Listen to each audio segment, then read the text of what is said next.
Hi there, it's Natasha and thank you so much for joining me today.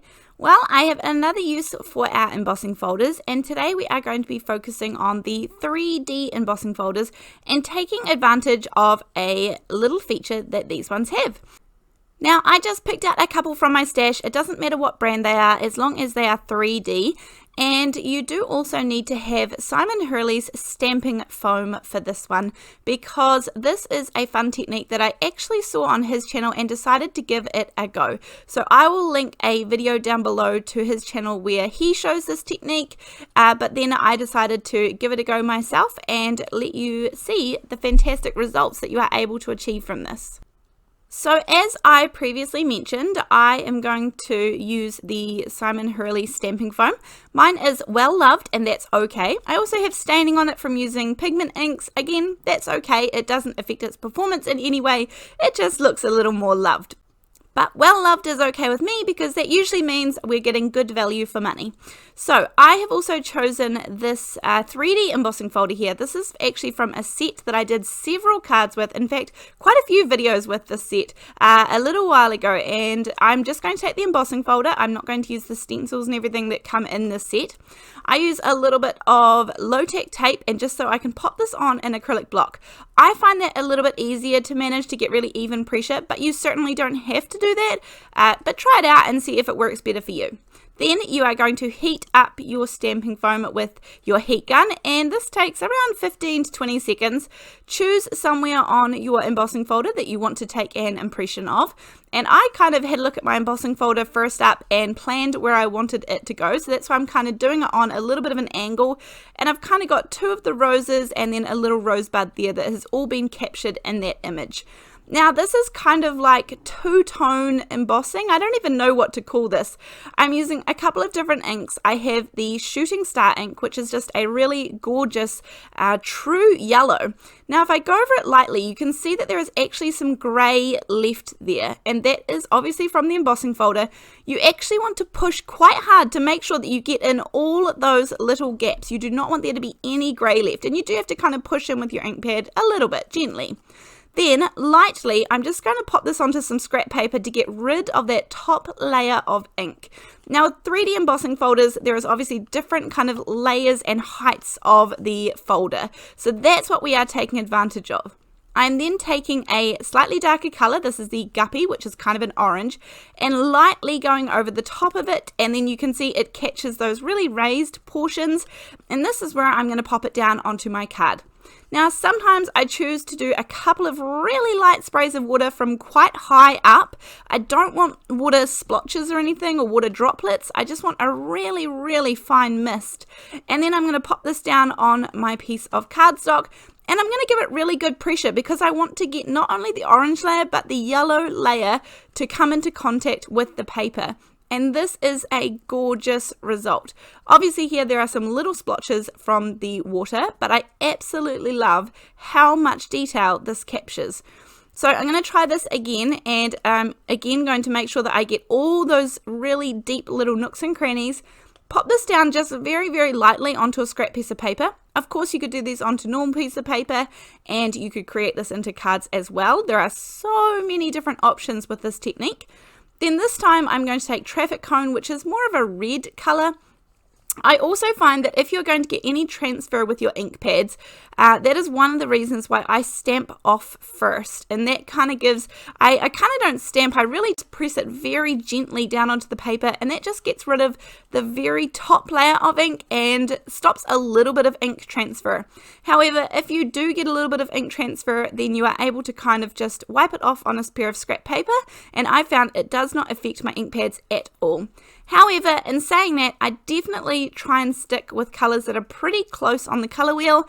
I, for example, wouldn't do a yellow as my first layer and then say a blue as my second layer, because I feel like that would affect my ink pad quite a lot more. Or, for example, a yellow as my first layer and then a purple as my top layer. That is something that I think I probably wouldn't risk. Now I like that second image there that I stamped even better than the first, and as always, practice makes things better usually. So I am going to change the design this time And this is a really easy process where you just take your heat gun to the stamping foam and just hold it on there, and it will return back to its normal state. Now I'm going to take the next embossing folder, and again I've kind of picked a little spot that I think would work well. I'm going to heat up my little stamping foam there, and then when I push this down, I do give it really good pressure onto the embossing folder, and I find that the acrylic block behind that really helps me out. So it's definitely optional and it does work both ways, but this is just how I find I get the best results. So once I have heated it up, and you want to, as I said, leave it there for probably 15 to 20 seconds. So that was the full amount of time that I heated it up for there. Then push down, and then once I turn it over, I get a really good clear impression. And again, if you think you don't get a good impression, then just reheat it up and try again. So there's no harm in trying to get a better impression next time. I'm taking two colors, Overzealous, and you can see here, I left this bit in my ink pad, and this is how it came. It came really, really juicy. So admittedly, if I were to use this for any stamping techniques, I probably need to swipe this off on some scrap paper or just color a few pieces of cardstock using this direct ink pad to paper technique, because this is way too juicy. However, for this technique, it didn't affect it, so I didn't need to do anything for the minute, but just letting you know, that probably tells me my ink pad is too juicy for lots of other techniques. So then you saw I stamped off lightly, and this time I'm going to add Tropical Tango to the very top, so I'm just gently swiping over top. And don't get me wrong, the greens is kind of something that I might not naturally go for, but I really like this look. I really like, just something a little bit different rather than oranges and pinks and purples and reds and those sorts of things. So greens are going to work just as well too. Then I thought, I have been using Simon Hurley's inks so far. He has a set of dye inks, and I thought that I would try some of my oxide inks. So I'm going to use Salty Ocean and Chipped Sapphire to go down the blues route. And these are more of a hybrid mix between dye and pigment. These are going to work absolutely perfectly. These work just as well as the Simon Hurley inks, in my opinion, for this technique in particular anyway. So I have given it a really thorough inking. I gently press it down onto my paper to get rid of just a really light layer of ink. Then I scuff over the top to get with my Chipped Sapphire, my darker ink, and then I'm going to pop this straight down onto the paper. I didn't even add any water this time. Obviously, you can try adding water, try all sorts, try everything and see what results that you get and what works best for you. But this is stunning. I love those two colors. I really, really love this effect, and this is tricky to get in any other way. Especially with the two colors on the flowers and things. So then I thought maybe if I added a little bit of water to this, how this would kind of give me a watercolor look or not. Again, this is all just experimenting and having fun. I have the ink on there, so I may as well give it a go and see what it kind of comes up with. So first of all, I gave it a light push because I wasn't sure how much water was on there. Then I took a sneak peek and decided I need to give it a bit firmer push, and then this is the results. And again, this is when it's wet, so it needs to dry, but really fun. So there is on the right without water and on the left with a little bit more water and using second generation stamping. So really fun to try out this technique. If you already have the stamping foam, it's just another thing that you can try out. But aside from that, I am going to turn these into some cards so that you can see what I would do with them.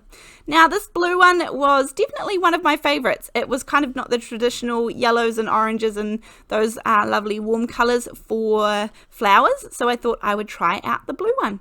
Now, I am going to cut this one down, and I have left a little border all around the outside, and I did that on purpose because I'm going to use some low-tack tape, some mint tape, and I'm adding some VersaMark sticky embossing ink to the very, very edges. Now, this is just a tiny, tiny edge. I don't know what measurement this is. I don't measure it. It's just a really slim little piece along the edge here, and that's why I didn't mind leaving that little bit extra when I was trimming down this panel. I'm going to do all four sides with the VersaMark embossing ink pad, and then I am going to add on some gold embossing powder. I chose gold because I thought this would contrast beautifully with the blues that we had on our focal panel there. So I'm just going to tip this around all four edges, and then I need to heat set this, and it's going to turn this kind of gorgeous gold. And of course you could instead add a matting layer to do this.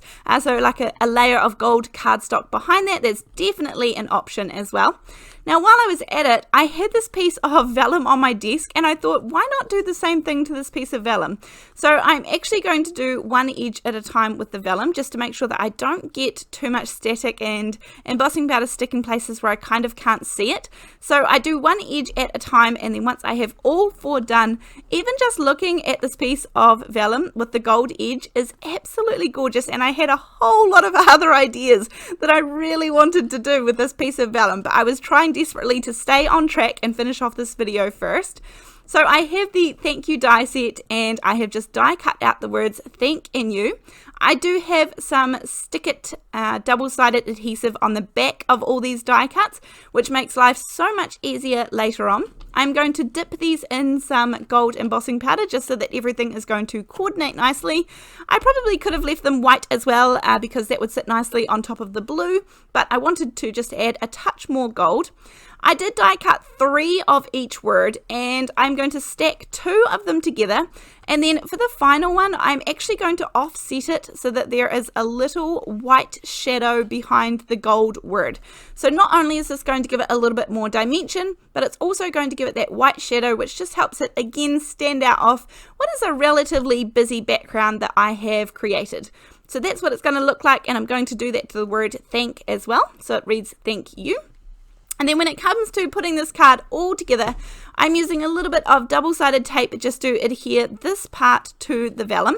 As I said, I was having to really fight myself here to use this piece of vellum for this, and I had a whole lot of other techniques in my mind, but I'm doing really well staying on track, and I'm going to do this one kind of offset.